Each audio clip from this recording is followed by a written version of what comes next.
एक बूढ़े भिखारी की अनोखी कहानी।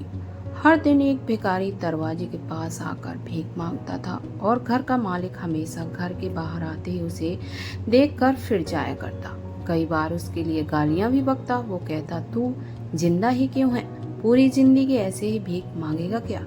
धरती का बोझ क्यों बना बैठा है? और कभी कभी उस भिखारी को गुस्से में वह धक्का भी मार दिया करता। इतना कुछ हो जाने के बावजूद जो भिखारी था उसके मुंह से सिर्फ यही निकलता कि भगवान तुम्हारे पापों को माफ करे। एक बार बनिया को धंधे में बड़ा नुकसान होने की खबर मिली। सेठ बहुत परेशान था कि तभी उसके दरवाजे पर वही भिखारी आया। गुस्से में अपना आपा खोते हुए बनिया ने उस भिखारी को पत्थर दे मारा।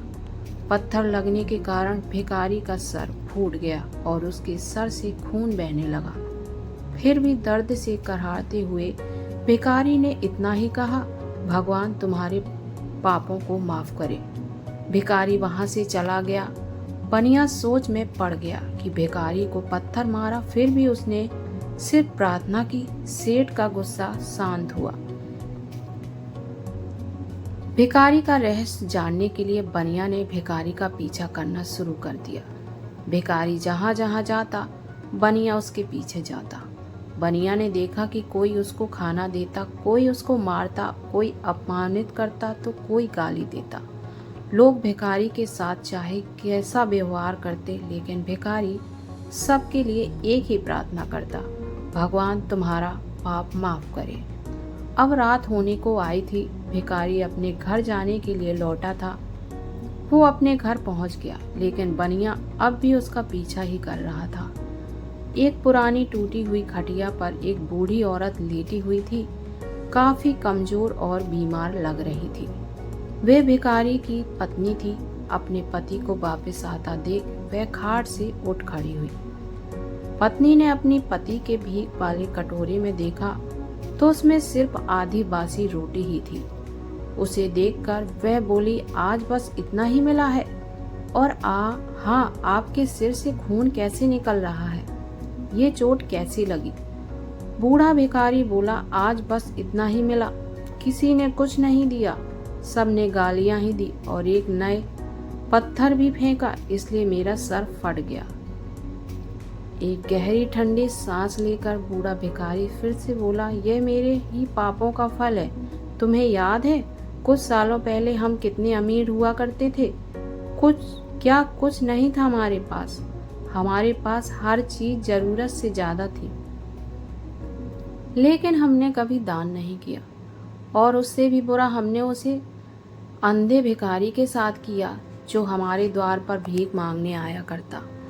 बूढ़ी पत्नी की आंखों में आंसू आ गए। वह बोली, हाँ, हम उस बेचारे अंधे के साथ बहुत बुरा करते थे।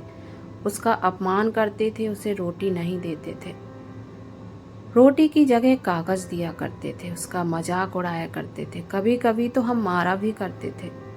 मैंने कभी उसको रास्ता नहीं दिखाया। एक बार मैंने उसके मुंह पर मिट्टी भी फेंकी थी और वह हमेशा दुखी होकर यही कहता, भगवान तुम्हें तुम्हारे किए की सजा देगा। भगवान तुम्हारे पापों की सजा जरूर देगा। उसका श्राप सच हुआ और हम इस दुख भरी कहानी जिंदगी में आ गए हैं। भिखारी बोला, हाँ, उसका श्राप सच हुआ, इसलिए मैं किसी को बद्दुआ नहीं देता, चाहे कोई मेरे साथ कैसा भी बर्ताव करे। मैं हमेशा उसके लिए प्रार्थना करता हूँ।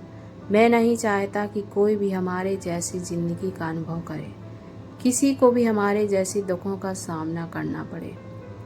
वो नहीं जानते कि कितना बड़ा पाप कर रहे हैं, इसलिए अनजाने में हुए पाप की ऐसी सजा किसी को भी मिले मैं नहीं चाहता। बनिया वहीं पर छुप कर ये सारी बातें सुन रहा था। उसे कुछ समझ में नहीं आ गया। भिखारी और उसकी पत्नी ने वह आधी रोटी मिल बांट कर खाए और भगवान को धन्यवाद बोलकर सो गए। अगले ही दिन बड़ा भिखारी फिर से भीख मांगने गया। बनिया के घर के पास जाते ही बनिया ने पहले से गर्मा गर्म रोटी उसके लिए निकाल कर रखी थी। उसे देती हुए बनिया बड़े प्यार से बोला, माफ कर दीजिए बाबा, मुझसे बहुत बड़ी गलती हो गई। बूढ़ा बूढ़ा भिखारी बोला, भगवान तेरा भला करे। इतना कहकर वह आगे निकल गया। इस कहानी से जो सीखने लायक है वह बड़ी ही सिंपल है कि आदमी चाहे किसी के बारे में बुरा कहे या भला करे, लेकिन भगवान सिर्फ कर्म के हिसाब से ही उसको फल देता है। क्या हुआ अगर भगवान नहीं दिखता है, लेकिन ये बात बिल्कुल सच है, उसके खाते में सबका हिसाब बहुत बहुत पक्का होता है। इसलिए जब भी किसी के लिए कुछ भी करो तो अच्छा करो। तो दोस्तों, आपको ये कहानी कैसी लगी हमें कमेंट करके ज़रूर बताएं। ऐसी ही कहानी सुनने के लिए चैनल से जुड़े रहें, चैनल को सब्सक्राइब